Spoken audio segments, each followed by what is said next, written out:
You can explain. So this is the Pokemon top 100. Right now we're going to do the block of 70 to 61. Verlis, go ahead and tell us more about the top 100. All right, so this is my top 100 Pokemon list. I decided that I've been in the competitive scene since late third generation. I've seen a lot of crazy things fade in and out of the metagame. I want to just try to show all the things that have been really used, what is used now, what's an incredible gimmick that could just be so strong and unstoppable under certain circumstances. So I've taken as many of the Pokemon in the top 100, try to fit them out as best as I can, and mostly it's just opinion, so try not to take my list too seriously if you don't agree with something. However, it's trying to also give you an idea of what you might see in battle and to be ready for it, just because if it's on the top 100 list, you're probably going to see it at some point. Very true. Very true. I've seen pretty much everything on here. Everything on here that's non-Pokebank so far. Anyway, that means we're gonna jump to number 70 on the list. I have not seen it yet. I probably should have reviewed it, but Verlis, go ahead and jump in as soon as I show it, because I don't even know what it's gonna be. Number 70. Boom. Oh, nice. Dunsparce. Your boy. This is my boy right here, and I would like to put him up lower, but then that's just showing too much favoritism. I'm trying to be fair about this, and this is what I mean by my list being crazy. I've used Dunsparce to not lose a game in VGC because he's just insane. Now, what makes Dunsparce work really well is he has Serene Grace, good hit points, and Rock Slide. So if you can get double paralysis or a Trick Room or a Tailwind or some way to make him go first, you have Serene Grace with 60% Rock Slide flinching on both opponent's Pokemon. He also gets Psych Up, so if you have a really good stat sponge, he can take it off. Now I'm going to stop talking about Dunsparce because I could probably do 10 minutes on him. And I'm sure you have a build on Dunsparce on your channel as well. Kind of, yeah. Yeah, I should do an official one. Yeah. Should do an official one. All right, so here we go. 69 coming up. So Dunsparce, Flinch King. Here comes 69. Tell us, Verlis, what are we gonna see here? Infernape. So Infernape, I think a lot of people would like to see him lower, but once you start getting to the top 50, these are the Pokemon that you feel like you see every battle. So he still gets play. He's had a lot of play. He has a strong Fake Out, gets Flare Blitz, Close Combat, and he's an incredibly fast sweeper. So don't get me wrong. Even though he's 6'9", he's still a really strong Pokemon. There's just going to be a lot more Pokemon that are seen more often and do just go to work. So Infernape, still a really strong Pokemon. You can use him if you want. Cool. Cool. All right, let's jump to number 68. Drum roll, finger roll, finger roll on the keyboard. 68. Oh, Diggersby, your favorite. No, this is your real favorite, right? Yeah, I lie. Whenever I say Typhlosion or Lugia, forget Dunsparce. It's all about Diggersby. Well, I did put him on the list just because with huge power, you kind of can't ignore those stats. And he's high up on the list because he isn't the most useful, but he does have his time to shine. If something's slower than him, he's going to hurt it really bad. If they can eat a Stab Earthquake with huge power over 400 attack, that thing's Choice Banded, not much is going to survive it. Same with Return. So he has the damages. He's just there, though. Cool, I don't want to say too much else. So Diggersby, number 68 on the list. 67 on tap. Who's it gonna be? Honchkrow. No one's really seen much of Honchkrow right now, and I'm also going to kind of count Murkrow as well, because Murkrow has Prankster, and he is a great setup Pokemon. Like, he does a lot of ridiculous things for being a Prankster. Honchkrow, he's a really crit-based Pokemon. He has Super Luck, and just a nice little move pool, some good offensive bulk, and he has the ability Moxie if you don't want to go Super Luck. So he can just eventually, over time, just gain a lot of stats and be really strong. Cool. So you're saying both are at about 67. Kind of just depends on who you would like to use. Do you want to stat up? Do you want to make him that crit Pokemon on your team, or do you want to have a Murkrow that just bugs the crap out of people? I hate you, Murkrow. I hate you so much. You caught up against the Murkrow. Yeah. That Prankster, man. It's Prankster anything I really just hate. So, of course, now I'm using Prankster Sableye, so no big deal. Shh. Don't tell anybody. All right. So 66. Coming up on tap, Honchkrow 67, Honchkrow, Murkrow 66. Oh, nice little fairy rock, huh? I like putting Carbink somewhere on this list because he's one of my little gems Oh, of buzzing. this, yeah, that's a good one of the 6th gen. Just because he has a lot of tankiness and he can skill swap Sturdy into Pokemon. So while that doesn't necessarily relate to Shedinja, he has the ability to be good support, good strong tank, and he has Psycho. If you can get any defensive stats on him, he turns into a Shuckle with more hit points and a lot more potential. Nice. Nice. I like Carbink too. It's a kind of a cool Pokemon.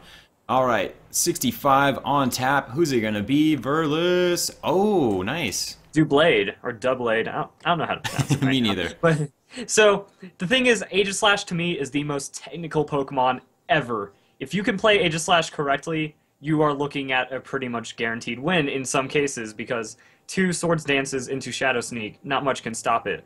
Doublade, I feel, is the Pokemon that's a lot safer. You can make mistakes with Doublade and not get hurt. You can still get a lot of damage out there. You can still be tanky. He gets Eviolite and just becomes really hard to knock out and can turn around some really strong hits. So, while not being the most used or the strongest, he still can be a very reliable Pokemon that can get some damage out there. Awesome. I totally agree, and I do like this Pokemon with the Eviolite. It's pretty strong. It's pretty strong. Okay, 64 on tap. Who's it gonna be? Boom. Torkoal! Torkoal. Torkoal, I'm happy for Torkoal. He is the anti-meta. He has Clear Smog, tons of tankiness, and just the ability to do whatever he wants in a lot of like physical ways. He's a great physical wall. I've switched him in to a +6 Scizor, so a Scizor with 3 Swords Dances, and he took about a third of his health with a Bullet Punch. So then he used Clear Smog, and it's a great reset Pokemon. So the idea is Torkoal, not many people are playing him, not many people believe in him, but he is a really strong Pokemon to just stop your opponent cold. Nice, nice. Yes, of course. And like you said, not a lot of people are using him, so that always helps to your advantage when That's people bringing like surprise to the party. exactly when they're not familiar with a Pokemon. It's always good. All right, so Torkoal 64, getting really close to that 61. But who is 63? Tell us, Verlis. Shine the light. Shine the light. Well, we already saw 63 because I know. Shh. So, Mega Abomasnow. The thing is, Abomasnow, he's a really good Pokemon for setting up a Hail team, but with the nerf to the weather duration, Hail isn't indefinite. It's only 5 turns. Abomasnow is kind of like the Mega. Do you want to use your 1 Mega slot on an Abomasnow to make your Hail team a little stronger? Also, Blizzard's damage was nerfed. There's just a lot of things that kind of made him not as strong. While he is still really strong if you can get a Hail team, one good super effective hit, he's generally gone. So, very risky, but can be rewarding if you get a Hail team going. Yeah, or when he does Blizzard and freezes both your Pokemon at the same time. How many times does that happen to you? Twice. Oh, you... Whoa. I was like, okay, once would be like, you poor fool, but twice? Yeah, it's the RNG hates me, man. It's been hating me for a couple days. Did both of those crit at the same time? Yeah, crits and frozen. You know, I don't think that they crit, but he did freeze both my Pokemon twice, and I was angry. He was the last Pokemon. He lived. He lived. I had 3 Pokemon left on my team, and I got double froze. It was stupid. Anyway, let's jump into number 62. Obama Snow, as we like to say, but Obama Snow, number 63. 62 coming up. I'm really excited. We're getting into the serious Pokemon now. So 62 is... Yeah. Rattata. Oh, it's your boy. It's your boy. It's my boy again. So what I was going to say is, like, a lot of people aren't finding as many problems with the list now because it's starting to really condense. You're starting to understand, like, oh, the real Pokemon are coming up now. Mm-hmm. I saw my favorite back in the 80s, but whoa, this makes sense now. But you gotta pay respect to Fear. Fear Rattata is where it's at. Focus Sash, Endeavor, Quick Attack, and just gone. Yeah. So pretty much the idea is a level 1 Rattata can take out almost any Pokemon that is susceptible to Quick Attack. Yeah, everyone's saying fear. Some people don't know that Rattata is actually really strong. People are like, Rattata, what are you talking about? But if you guys just heard Verlis, Rattata is so dirty with Endeavor and a Focus Sash because you're going to hit him, take him down to 1 HP. He's going to take you down to 1 HP. He's going to quick attack you, and you're going to lose to a level 1 Rattata. So that's why it's up there on the list because a lot of people don't expect it. I never see anyone running this. I think I've seen one person run it. This used to be really popular back in 4th Gen, and because of Pokebank, you haven't seen many Rattata yet.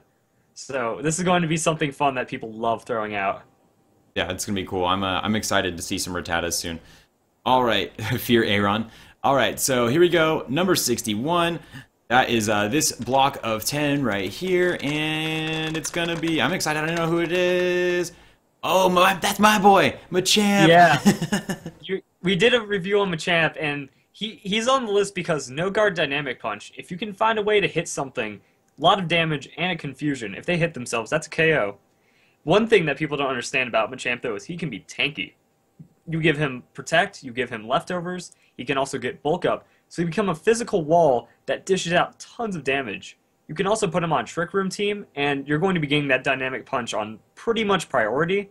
So he can be a really hard to knock out Pokemon, give you a good hit, confuse your opponents, be sustaining. He does a lot. He also has Drain Punch, so I mean the sustain is all over. It's all over. Oh, that's true. That's awesome. I actually don't run him that way, but now that you said that, I might throw him on my Trick Room team. That's awesome. So that's it. That's the block of the 60s. We did 70 through 61 today. Machamp being number 61. I'm really excited to see who's going to break into these 50s, and then the top 50 coming up really soon, Verlis.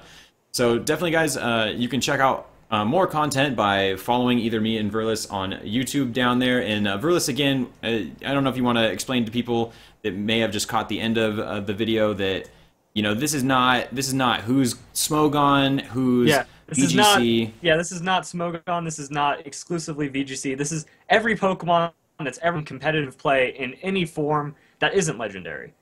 So, okay, cool. Pokemon that might have had its heyday back in 4th, 5th gen, still going to be on the list. Not going to be as high because it's not as viable, but still needs some recognition, like Fear Rattata.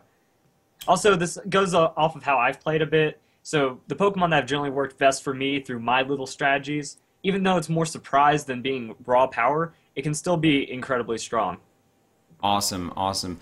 Well, Verlis, I guess I will hopefully see you back again soon. We can do some more starter builds, and we can go over those 50s as well. I think that's going to be really fun. So I can't wait to start dropping into the 30s. No, that's dude, where you get shenanigans. Dude, I am excited. This is going to be really cool. I'm even super excited about the 50s. I've been excited the whole time, but I don't know. Now I just, after seeing the Machamp, these are all Pokemon that I'm like, oh my god, who's going to be next?